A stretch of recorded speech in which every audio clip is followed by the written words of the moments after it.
Olá! Você sabe o que é a doença de Alzheimer? Você sabe quantas pessoas ela afeta no Brasil? E no mundo? Você sabe como a inteligência artificial poderia nos ajudar a detectar essa doença terrível?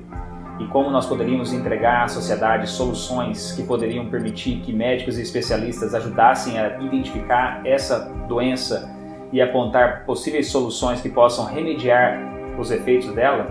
Não perca nessa edição do Extensão 48 como a Unicamp está auxiliando a sociedade ao desenvolver pesquisas de ponta nessa área. Venha conosco em mais esta edição do Extensão 48.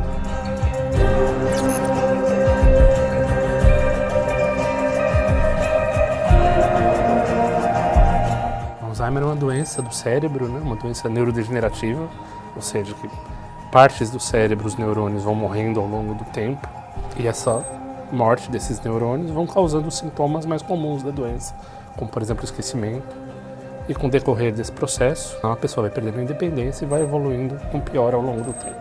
A doença de Alzheimer e as doenças neurodegenerativas não têm cura, então o que se tem hoje são medicações que podem melhorar alguns sintomas, por exemplo, comportamentais, e podem diminuir a velocidade de progressão da doença, melhorando a qualidade de vida da família. O tipo de doença de Alzheimer mais comum, que é o que começa com memória, existem outros tipos, começa afetando estruturas como o hipocampo, por exemplo, córtex entorrinal, e há uma descrição anatomopatológica, ou seja, de como é o cérebro mesmo, de por onde essa patologia vai se espalhando. As proteínas alteradas da doença de Alzheimer se espalham via rede.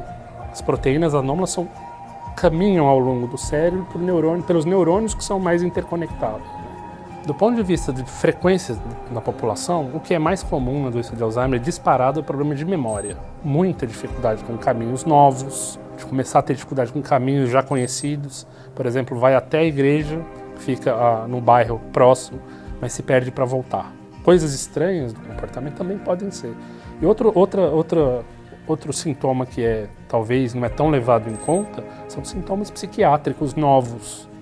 Então, uma pessoa que nunca teve problema psiquiátrico enquanto adulto jovem, começa a ter depressão no idoso, isso pode ser preditivo de desenvolver uma doença desse tipo. Então, começa a ter ideias delirantes, então isso é preditivo desse tipo de doença também. Então, sintomas psiquiátricos novos também são importantes, e não só os cognitivos, como memória, é importante ficar atento. O diagnóstico da doença de Alzheimer é basicamente clínico. Então, é uma história de surgimento de um problema da cognição. Quando eu falo cognição, quer dizer memória, linguagem, atenção, capacidade de tomar decisões, capacidade de se orientar nos lugares. Para o diagnóstico médico, é preciso uma boa entrevista, não só com a pessoa, mas com a família. É indicado um exame de imagem, pelo menos de imagem do cérebro, tomografia ou ressonância magnética e alguns exames de sangue. Se há dúvida nesse diagnóstico, essa avaliação clínica pode ser estendida. Então, com outros exames, uma avaliação mais pormenorizada da memória.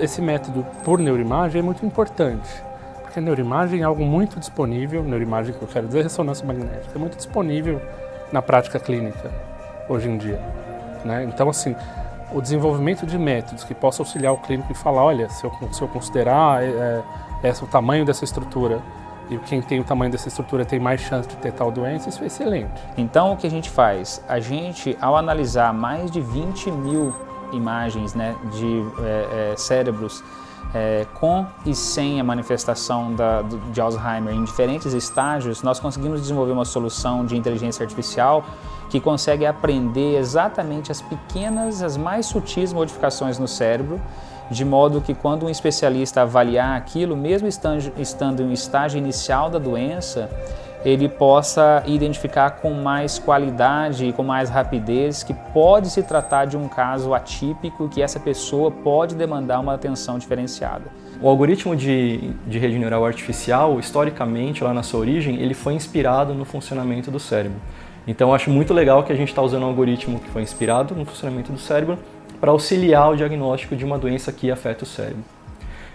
Como que ele funciona? A partir de várias amostras que você vai apresentando para ele ao longo do tempo, ele vai aprendendo a extrair os padrões. O que você precisa passar para ele são os exemplos e dizer qual que é o diagnóstico daquele exemplo.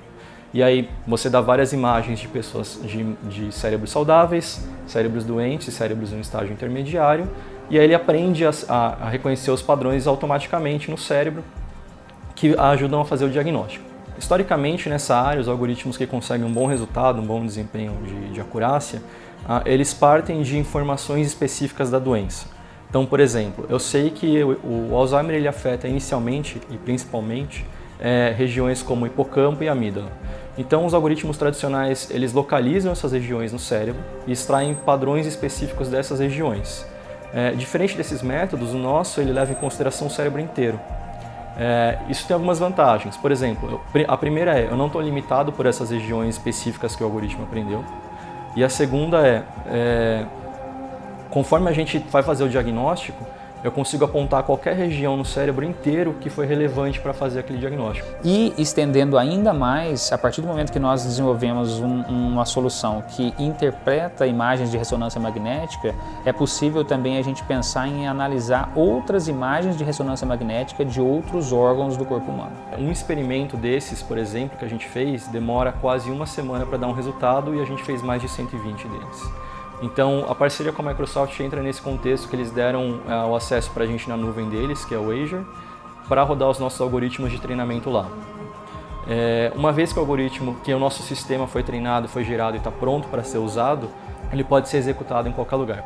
E a parceria com o NIH, com o Instituto Nacional de Saúde dos Estados Unidos, veio através da doutora Marina Weiler, que é especialista na doença de Alzheimer. Ela fez doutorado e está fazendo pós-doutorado nesse tema. Ela é pesquisadora do NIH e apoiou a nossa pesquisa, justamente ajudando a entender melhor a doença, ajudando a identificar os nossos resultados, a interpretar os nossos resultados. O conjunto de dados que nós usamos, eles são provenientes de diversas instituições no mundo em um esforço público de várias dessas instituições em disponibilizar esses dados para que outros cientistas possam pesquisar a partir deles. Até hoje, infelizmente, a doença de Alzheimer ainda não tem cura. Dado que ela não tem cura, é extremamente importante e relevante a gente fazer esse diagnóstico precoce, identificar o início da doença ou até um estágio anterior da doença, que é a pessoa com um comprometimento cognitivo leve. É extremamente relevante porque, apesar de não ter cura, a gente consegue iniciar um tratamento para essa pessoa de forma a retardar o surgimento dos sintomas, dos sintomas mais graves. Ela consegue ter uma qualidade de vida melhor por mais tempo. Então o que a gente visualiza aqui, quando a gente consegue pensar e trabalhar num problema de alto interesse da sociedade, a extensão ela é extraordinária. Por quê? Porque ela vai permitir que você desenvolva pesquisa de ponta, ela vai permitir que você forme alunos com alta qualificação e ela vai permitir que você consiga levar a solução desenvolvida dentro do campus universitário para o que a sociedade precisa. Então, o nosso objetivo é, além de fazer pesquisa, dar um bom atendimento para essa população. No nosso grupo de pesquisa, por exemplo, tem neuropsicólogo, educador físico, matemático, psiquiatra, neurologista. Cada grupo de profissionais, eles veem um aspecto diferente da doença. Então, vai desde o enfermeiro, que é cuidado com um paciente que precisa, porque ele é dependente de muita coisa, até quem lida com computação, ou com estatística, ou com matemática, para desenvolver software para melhorar tal coisa. Então, assim, nessa área, fundamentalmente, multidisciplinar.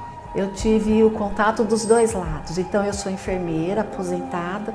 Meus últimos 10 anos eu trabalhei no ambulatório de neurologia.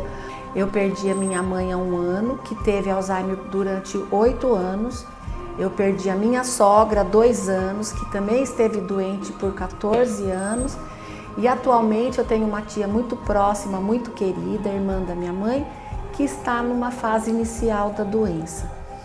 Então, o que eu acho importante para um cuidador saber é o seguinte, que essa pessoa precisa de carinho, de paciência, de tolerância. É claro que é uma doença, infelizmente, muito triste. E ela vai passar por vários momentos. Então, vai ter um momento que ela consegue participar e você tem que inserir o máximo possível na vida da família e dar tarefinhas pequenas, ela consegue desenvolver. Pode chegar um momento que fique um pouco mais difícil e pode chegar uma hora que ela não queira mais sair de casa, que é o local onde ela se sente mais segura. Dependendo do momento, da fase da doença, eu penso até na institucionalização. E eu queria até desmistificar um pouco essa questão. A minha sogra e a minha mãe, em um determinado momento da doença, elas estiveram institucionalizadas. Claro que você vai escolher o momento adequado. Então, o Alzheimer, infelizmente, é uma doença que vai demandar também a parte econômica. É uma pessoa que precisa de fraldas, de sondas, às vezes, de dietas e cuidadores. Então, é a hora que a família vai sentar e vai pôr na balança e ver se todo mundo concorda e procurar o melhor caminho. O Alzheimer é uma doença que ela traz desgaste, mas ela também traz angústia para a família.